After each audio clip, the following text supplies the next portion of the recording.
You want to moderate the chat or something like that? Watch this chat. Usually, yeah. If you, I mean, I don't think there's only us here. Well, yeah, just in case. I don't think any of us know. Usually have- Certain visitors usually pop up. Yeah. Usually not in the education meeting though. Hopefully. Hi, everybody. Welcome back. Hope everybody had a good summer. Hi, Miguel. Hi, Serena. Good to see you guys. So here we have, I'm Tiz Nastasio, Chair of the Education Committee. Malcolm Gray, member of the Education Committee. Cynthia Rodriguez, member of the Education Committee. Edward Perez, I'm a new board member. This is my first meeting. Steve Culpepper, and I'm just a board member visiting. Chun Chun? Chun Chun, co-chair. Miguel? Miguel Dyer, board member. Serena? Serena Muniz, board member as well. So our guest is not here. I emailed her. I haven't gotten an answer yet. I sent her the link. I don't know what the issue is. I know it's been a crazy week at all schools, so I forgive her if she forgot because I could. There we go. Hi, Maura. Hi, good evening. How are you? Good. How are you? I'm good. Do you want to introduce yourself and tell us a little about you? Of course. So I am Maura Langen. I work at PSMS 89, 980 Mace Avenue. I'm one of the assistant principals there. I supervise pre-K to 5, ELA, social studies, the AIS department, big picture learning, a few other things. The main bucket is the ELA. So the elementary school ELA is under my supervisory roles. Nice. I'm a teacher, so I know exactly the kind of week you're having right now. It's a little crazy, so we really appreciate you joining us tonight. No problem. No problem. I spoke to Mr. Martinez, our principal, this afternoon, just about joining this call. He wasn't able to make it this evening, but I'm here representing him and the needs of the school. Perfect. So we're just going to give you the floor. Let us know as a community board what we can do to help you. So, in terms of you guys, I'm assuming fund different projects. That's what Mr. Martinez and I spoke about. Is that correct? We don't really fund projects, but we can advocate for projects. Okay. So one of the things that, he said that is a need is we're one of the biggest schools in District 11. We currently are a little over 1,200 students. And potentially we're looking at about 1,400 students this year. We have a mini building that is dated, and he had been in talks with different people at different times to kind of renovate that space for our students because it's problematic in certain ways. So one of the things that I don't know if you guys can help advocate for it would be an annex to the building, somewhat similar to what PS 96 has or 97. We're a very old school building. And so that mini building supplements, it houses 10 classes, roughly about 300 students in the mini building, but we are using like every single space of our building this year. We have no open rooms available. So that would be something that potentially, if it's within, the work you do, that you could advocate for. Absolutely. And actually, that's one of the reasons why I reached out to you guys to begin with, because I know you need an extension. I'm very familiar with the school. I happen to live up Main Avenue also. Oh, okay. So I see the extension at 108. I see the extension at 96, at 97. So yeah, I know you are in desperate need of an extension. We can submit letters to Christine Vaughn, to whoever we need to, and try to advocate for you to get that. It is also the time of the year where we are sitting by budget priorities requests.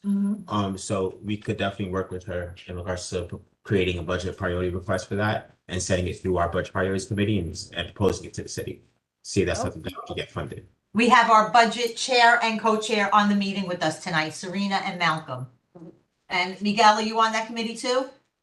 I am. Oh, and Christine. I am not, but Okay. So yeah, it's definitely something that is needed. Yes, yes. That, I mean, that would be the biggest need. And that's a huge ask. But that is our big need. I mean, of course, there's smaller things. We're very good in terms of like literacy materials and resources. We're good in terms of technological devices. Every student in our school has a one-to-one device. So that's not a need. A smaller need is a poster maker. I don't know.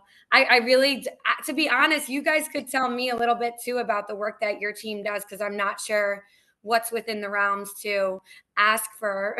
But I don't know if you want to tell me just a little bit more about the work that you guys do in working with the community and working with the schools. Malcolm, you want to answer? In regards to the budget priorities committee or the education committee? Let's, since it's an ask, let's go as far as budget All priority. right, so, well, Serena, she's better than me at this. Serena, You want to take that? I'm here. So of course, Malcolm and I'm trying to get my camera so you can see me. Now you can see me, yes? Okay, so welcome. Very happy to have you. Thank you to the Education Committee for inviting you. So with regards to what we can do as an advisory board and in this particular committee, community boards have the opportunity to ask, and not just boards, but constituents, residents. You can ask for whatever it is that you feel is needed pertaining to whatever you like. And so in this case, schools, right? So your particular school has all the things, right, that you said that you need, but you definitely need an annex. So twice a year, and in particular this time of year, right now, we're going to be submitting our district needs report and our budgetary priorities. And that really is all contingent upon what the community asks for, and also data and studies that have been done, within the community. And so we are going to be having not that you should attend our public hearing, because we're going to be having a public hearing next week. And this is an opportunity to hear from the public, to hear from everyone from agencies like the New York Public Library puts in asks, right? Several schools for infrastructure, NYCHA facilities, different things, paving the roadway, so many different things. So yes, this is something that you can ask for during the public hearing, and you don't even have to wait for the public hearing like now, right? So it's something that we jot down and we make sure that we prioritize and that we put in our budget request. Now, this would be a capital expense. It wouldn't be programmatic, because you're looking to extend the building, and so those things, like you say, you had 1,200 students, all that information is needed, as to why, and I'm saying it's needed in that it just makes a more compelling argument as to why this district would need it. And so when we do submit our budget to the agencies, New York City agencies, then it's just like, okay, this is the reason why. So the more information we provide them, the better chances we have to then possibly get funded. So that's a major aspect of the community development and budgetary priorities. So there's a capital need, and then there's the expense need, which kind of goes towards programming. So let's say next year you want to extend a programming and it's something different, or you want to add one, so then you would put in an expense sort of request. And so so this is perfect timing. yeah, and what we could do, we could get your contact information from Tiz, and then we could send you an email, not send you an email, and we could begin molding that request. So when we submit it to the portal, pretty much, we could create a narrative as to why this is important to escalate it, pretty much. Yeah, absolutely. I mean, I'm sure a lot more information is needed to create that proposal. One of the things I think that I would definitely want to add to it is most schools' enrollment is currently dropping, but ours, it did have a slight drop during COVID, but we've been increasing since 2021. So we're on the up and we're not losing numbers. So I feel like that adds to our case. We're using every space within our building currently, and we're enrolling lots more students. So Okay, so we will absolutely be in touch with you, and you'll have our contact information, and then we can add the request that goes in on October 31st. So all requests have to be in by October 31st, but we're in contact with each other. And again, you don't have to wait for the public hearing now that you know this, right? So the next public hearing will happen again in like February, beginning of February, once the mayor's preliminary budget comes out. And then we find out, okay, what could potentially have been funded, what wasn't funded. So that's kind of, how that works. But we will absolutely do everything that we can to assist in this, writing this narrative and giving it everything that it needs, because I understand like you just running out of space, right? Yeah. And what also helps too is that you also get endorsements for such requests. So for example, if the education committee says that we want to endorse this capital project, then you get that type of endorsement, or any elected official or community group could definitely endorse it, which also helps push it through, Yeah, and that we can, the elected officials, the Assemblyman John Zaccaro is very on top of everything. He's very community oriented and he's very schools oriented. So we can reach out to him. Basically all of our elected officials, we can reach out to all of them and make sure that they are willing to sign on to this. I'm sure they will be, though. I don't see an issue with it. that's awesome. That's amazing. I see a hand raised. I'm not sure. Yes, I just have a Chan, you had a question? Yes, I actually very curious about like the enrollment. Is there a reason why that the enrollment got like it's more than before? I'm not exactly sure. I know that of course a lot of schools are experiencing drops in enrollment due to after COVID, many families have left New York City and whatnot. I think something that stabilized our community and led to increases is we have a high immigrant population, a very diverse immigrant population. So that's helping our numbers to steady and now stabilize and now go up.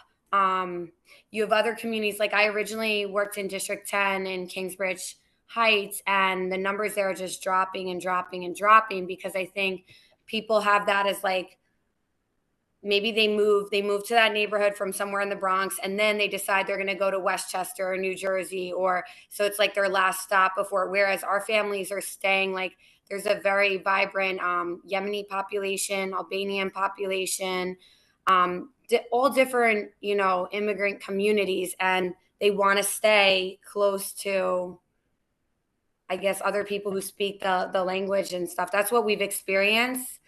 We don't have any real true data on that, but that's some of what we've discussed is why we offer we offer NIDC after school care. We offer tons of after school programs. We're expanding our athletic program base. We're also a pre-K to 8. So some parents want our school as an elementary because their child can stay for middle and they don't have to transition. So that's another reason maybe why our numbers have stayed stable.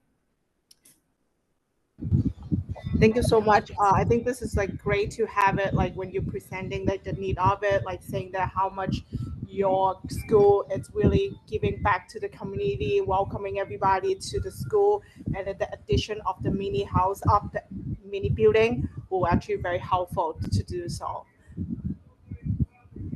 Thank you. Miguel? You muted, love. Hello. Hi. I have a quick question. Okay, so in that you have this, I guess, declining enrollment,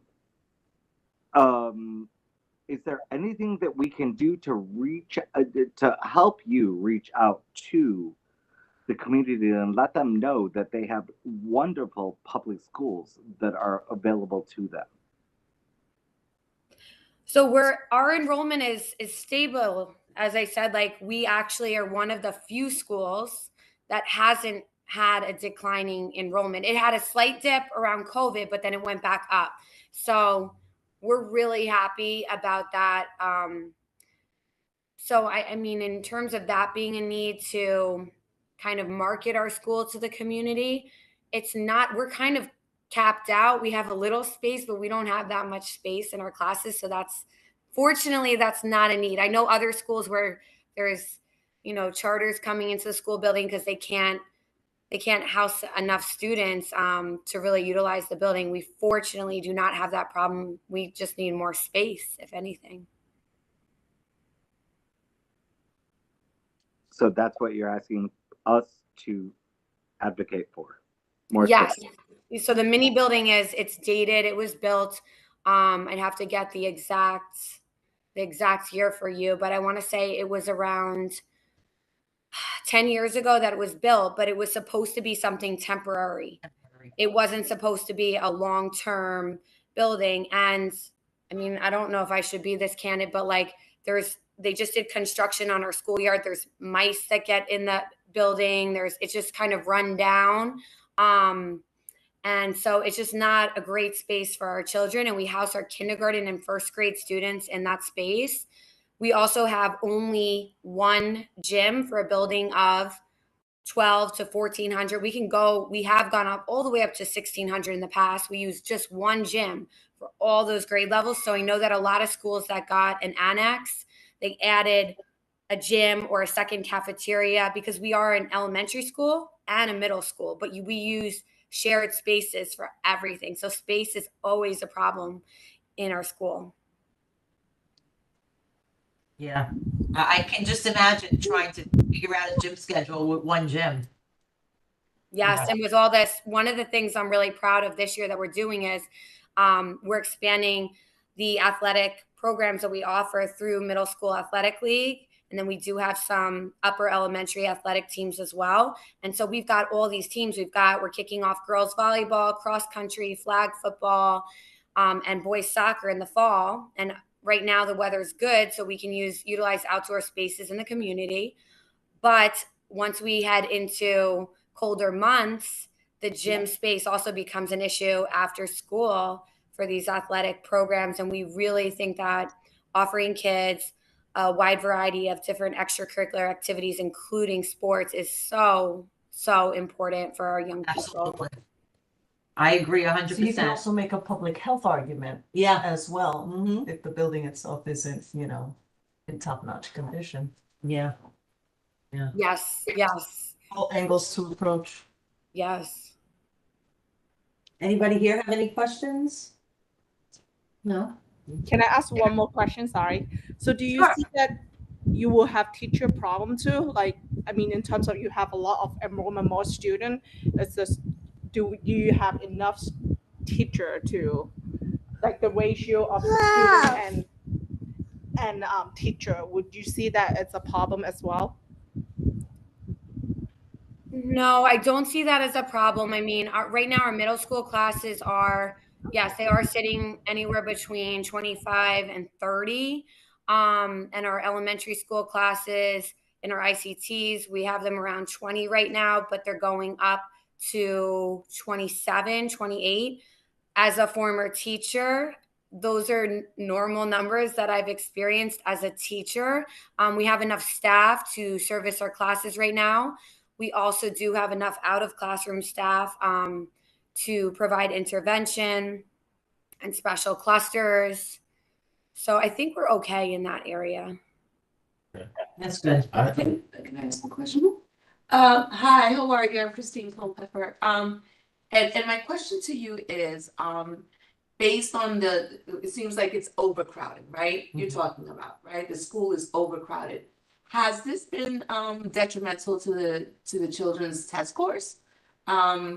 Where are you guys, the school ranking in terms of those scores? How well are you doing?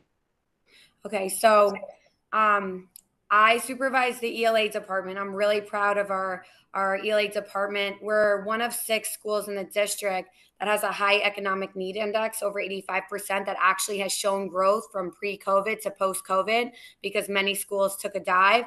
So I'm really proud of the hard work that our teachers and students and families are doing. We did have a pretty significant dip in math. but it was comparable to what other schools experience in the district.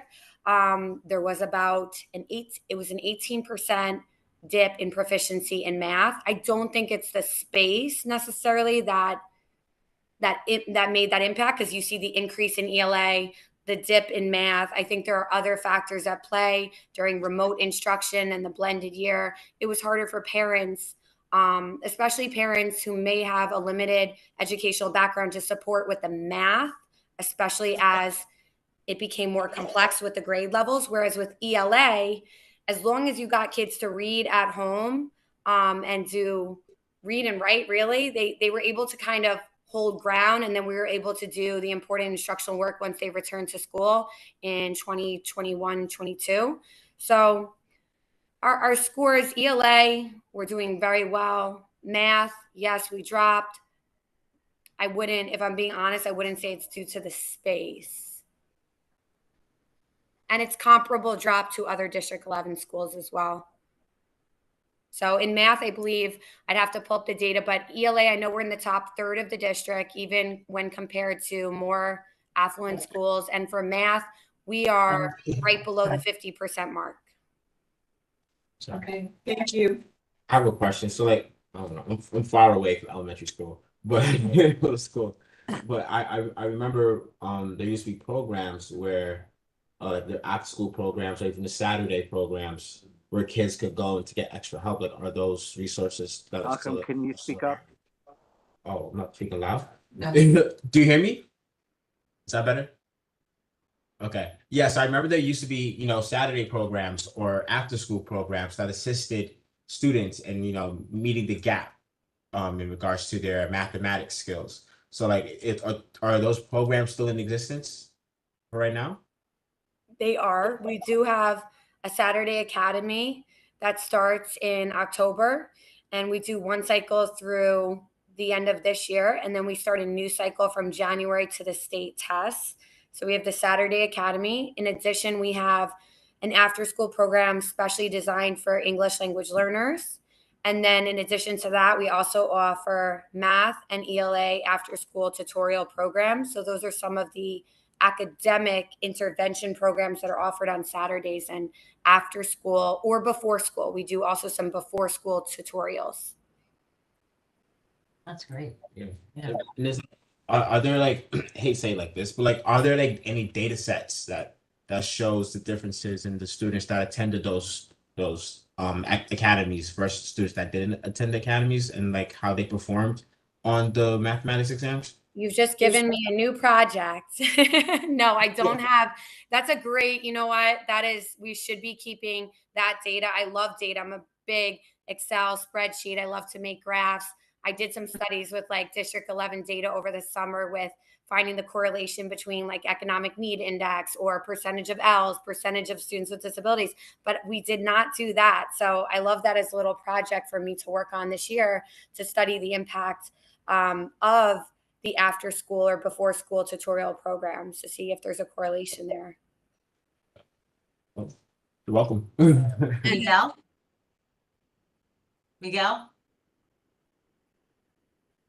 Yeah, so I was just wondering, so does the funding become a school choice issue? That is my question. Does the funding become a school choice issue? Mm-hmm. Can you elaborate a little bit on the Okay, question? so if I have a child that is, which I don't, but if I had a child that could go to one public school or go to a charter school, do you think that it hurts the public schools that the private charter schools are in existence?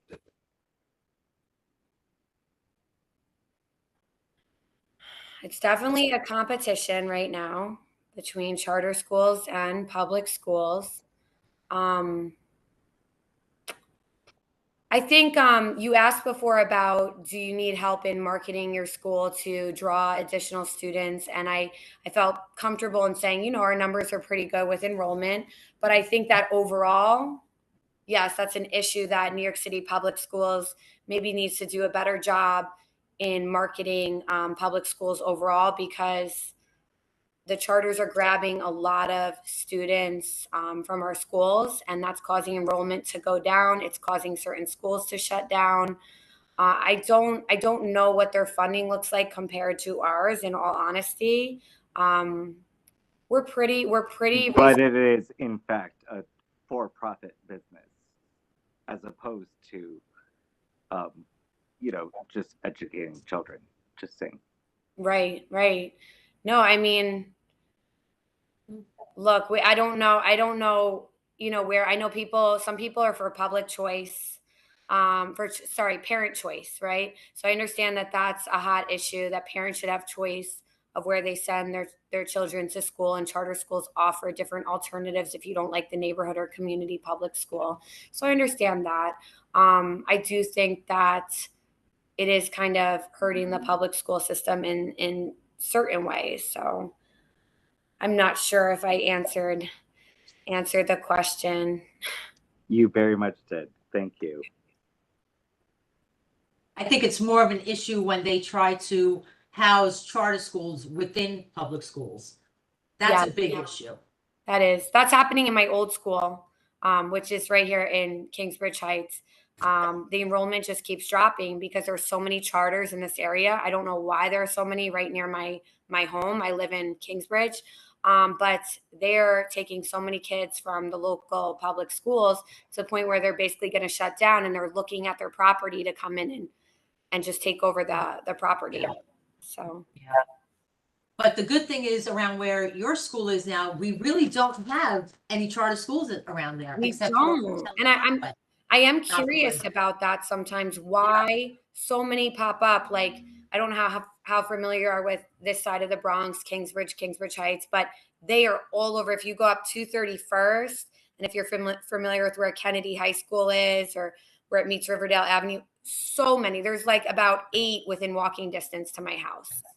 Right, and even where Visitation School is now going to be a charter school. Yes. Yeah. So I don't know why they're not near PS 89, but let's keep it that way. Yeah. Anybody else have any other questions? No? Maura, is there anything else you want to add on? I just have one quick question. I'm more curious to find out what your attendance is like. I speak with a lot of teachers, and I do a lot of work with schools, and I'm getting that attendance, but it depends on where the school is located. But attendance has been something that a lot of principals have been struggling with. Do you have a good attendance rate? Our attendance was 91% last year. It's comparable again to other district schools. The biggest problem that we're seeing, and this is like a post-COVID problem, is your kids that are chronically absent. So we have some kids. We had a girl last year with 40% attendance. We had some other kids falling in the 50 to 70% range, really low. And what parents are telling us is that following the remote learning experience, and then that they went March to June remote, and then if they chose to go remote that following year, it was just so hard to transition kids, that especially younger kids that got used to just being at home and having that home routine, being in the comfort of their own home, to leave home and go to school. And it's those chronically absent students that are really hurting our attendance right now. So they're kind of outliers, but that's something that I never saw prior to the pandemic. Thank you. From my experience, because I went to a high school that actually did a hybrid system when I was in high school, in a sense, but we weren't at home. So like we will have class time, but on the class time, we'll be on the computer doing module classes, like another country, something like that. So in the sense of that, like, do you think that the the remote learning right now, is it benefiting kids overall right now, or does it need a lot of fine tuning to help those kids that are not as disciplined right now to navigate their own learning without that actual instructor in front of them? I think it needs a lot of fine tuning. I was teaching when the pandemic first hit. I was teaching, and then I was an went back to being a full-time instructional coach the next year. So I experienced actually teaching remotely, and I had 4th grade at the time. I think that with elementary school kids, it does not meet their needs, especially the really young students, like pre-K, kindergarten, 1st, 2nd grade. It was to me a failed experiment. It was a disaster. Students really need to interact with their teacher, interact with their classmates. They didn't have the technological skills to complete the work tasks at a high level remotely. So you had to. Now, the pro of it is students did gain a lot of technological skills during that time because they had to. It was sink or swim. But so many students, like, learning loss is real, right? As you can see by the math data, not just in our school, but in the whole district and in the city. It's real when they say, like, oh, no, it's not a real thing. It's real. I think to me, my opinion is the sweet spot was like 4th, 5th, 6th grade.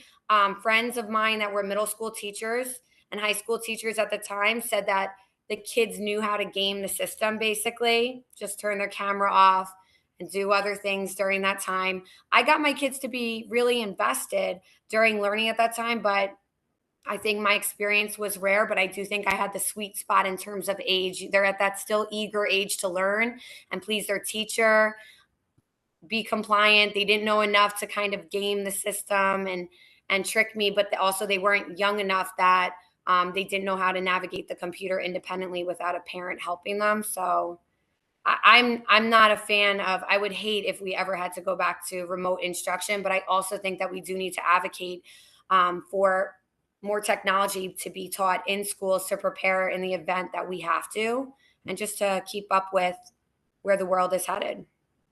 Do you have computer classes in your school? So actually that is a need area, I guess. And it's not because of the technology. We had CS for All, and that's part of Superintendent Vaughn's initiative right now. And I'm currently advocating in my school to bring back computer science clusters in every grade band, K-2, 3-5, 6-8, because we do not have them right now. And we are making the switch to computer-based testing with grades 5-8 starting this year, followed by adding more grades the next year and the next year. And I do think our test scores may suffer as we transition because we are not doing enough to prepare our students for that transition. Yeah, I agree. My school was the pilot school. I teach at Catholic school. We were the pilot school for the computer-based testing last year. Wow. We only went, but I was the computer teacher there for many years. So from kindergarten on, our kids were familiar with going on the computer and answering questions. That's needed in all schools today. And as far as the hybrid, I also teach art. The parents were doing the work and submitting it. You know, when you have a child who can't color in the lines and then all of a sudden they're home and they're handing in Picasso type work, there's something wrong there. Right. Yeah. I mean, I would love to hear more another time, if not on this call, about the computer-based testing. We are just talking about it today. Like, there's not enough information out there for us on what that's going to look like and how we can prepare students for, like, annotating online and jotting down notes the way they would in the past. So I would love to come by. I'm off on Mondays. I only teach Tuesday to Fridays. I would love to come by one day and see the inside of the school. I've only seen certain parts of it. I'd like to see the whole area. I'd like to see the annex part that you have now that needs work. And maybe we can discuss the computer aspect of it. that would be fantastic. I'll send you an email and maybe we can set something up. Awesome. Thank you. Anybody else? Oh, I want to thank you so much for being here, Maura. It was nice seeing you on the screen, and I will definitely send you an email and we'll get together and discuss this more. And you're more than welcome to stay on the call with us. We're just gonna go through the rest of the meeting. And if if you're tired, which I can understand, you can log off or you can stay with us. It's up to you. Okay, sounds great. Thank you so much for having me. Thank you. I'll Thank be you in for all the touch. rich questions, and I look forward to meeting you in person. See you soon. Okay, bye. Okay, we have, gallery session. We have no one from the gallery except for our own board members here. Anybody have anything they want to discuss? No? We have no motions, old business that we need to discuss? Oh, Yankee Scholarship. What's that? That's due in November, right? It's due in November, but usually, honestly, I think last year we extended to December. Yeah. From the experience from last year, I really think we have to get the nation out and Start start now. getting Yeah. the applications in and start reviewing them as soon as possible. Mm-hmm. Just so we don't run into the same issue Absolutely. last year for sure. Absolutely. So I'll ask Jeremy to send us a copy of it and we can distribute it to whoever in the community wants to nominate people. Yeah, understood. Yeah. One thing I really want to stress though, I was very disappointed that none of our kids showed up. And I know the air quality, but the other kids showed up from the other, community boards. So that was a little disappointing.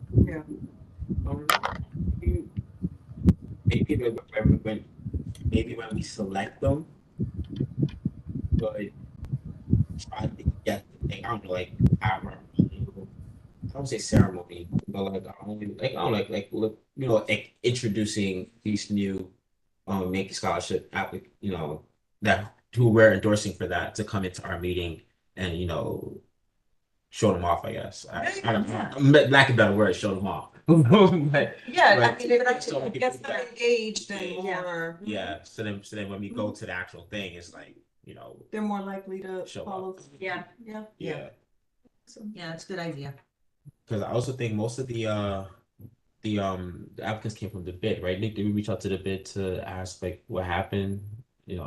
Could they should have had I think Jeremy reached out and the reason they gave was the air. there. Okay. Yeah. All right. Okay.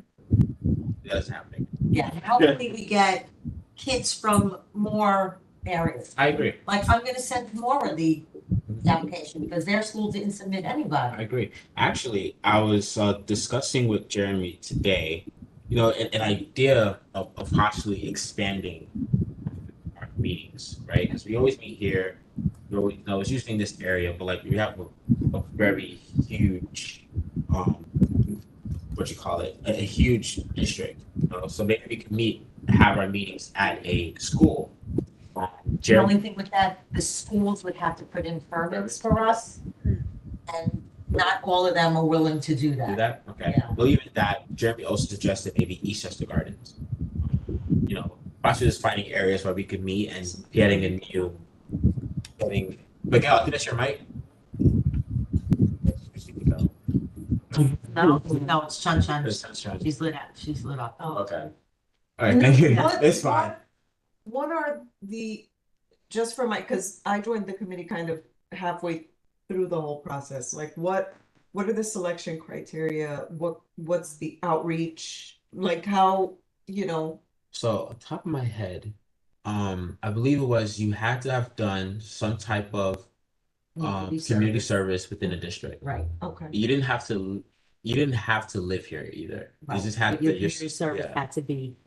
Okay, so like, let's say the 49th precinct has the youth, The Explorers. right, Mhm. so like, they got Yeah. applications or, okay, I don't know, yeah, because I didn't send them out last year. okay, So I don't know who exactly it was sent to, okay, but they should be getting it, okay, definitely.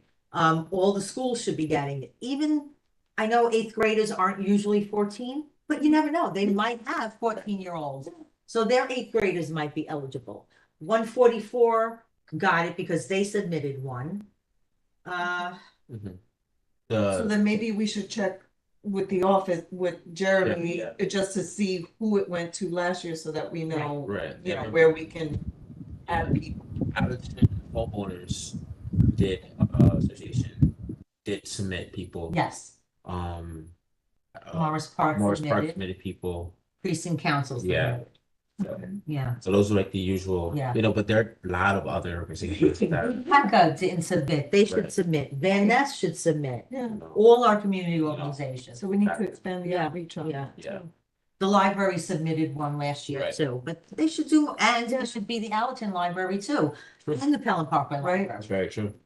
Very true. Yeah. Okay. And last year I also like emailed it to all the high school, but none of it have submitted, and none of it had even responded my email. Say, oh, notice that I got your email, blah blah blah blah, blah. So that part is a little bit disappointed that the school is actually not really promoting this opportunity to their student. Yeah. I mean, I'm gonna continue to send that email and then remind them that hey, this year is coming again. Let's put the application. But it just there was a little bit disappointed for that from their school, and yeah. We may need to cast a wider net. And I remember Serena and I in a previous conversation. Serena, are you there? We spoke about the Ponce Bank has a scholarship also.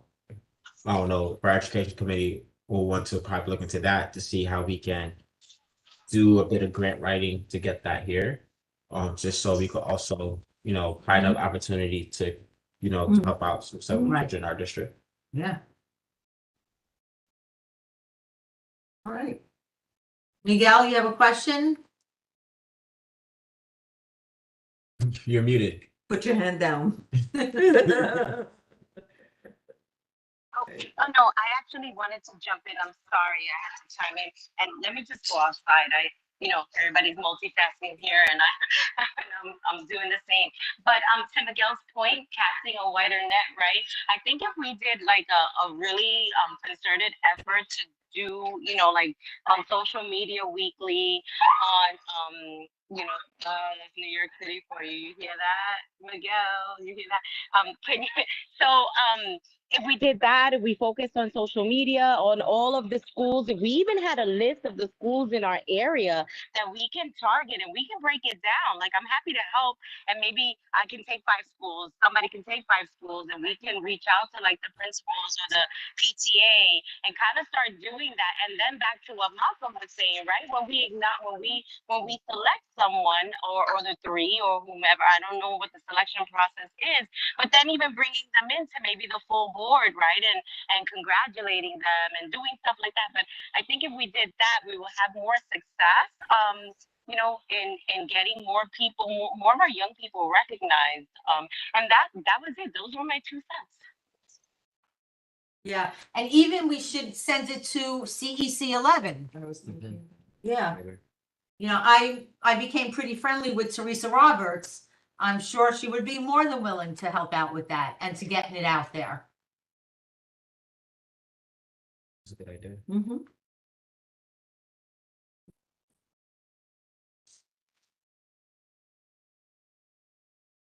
Now for next month, I won't be here. I will be in Europe.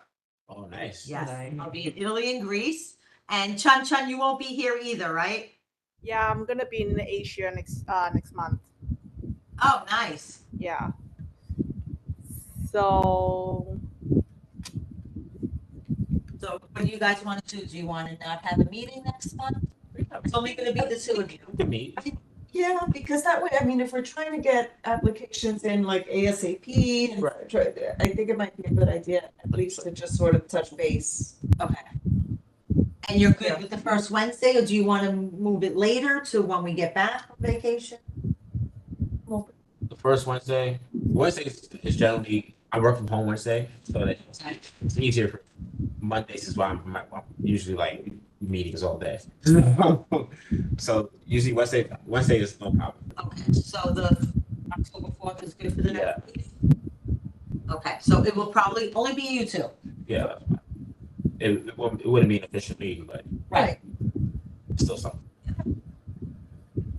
is Kip still here? Oh, he Uh, had an excuse, but yeah, he shows up. Yes, it will most likely be an official meeting then. Yeah, you're right. but he has to be in He person. has to be in person. Yeah. I'll reach out to him. But I do like going to Eastchester Gardens. They have the community room there. It's a perfect place for it. Yeah. Yeah. All right. Okay. Thank you guys for coming. And I will see you all. No, I won't see you at the full board because I won't be there either. Thanks for everything.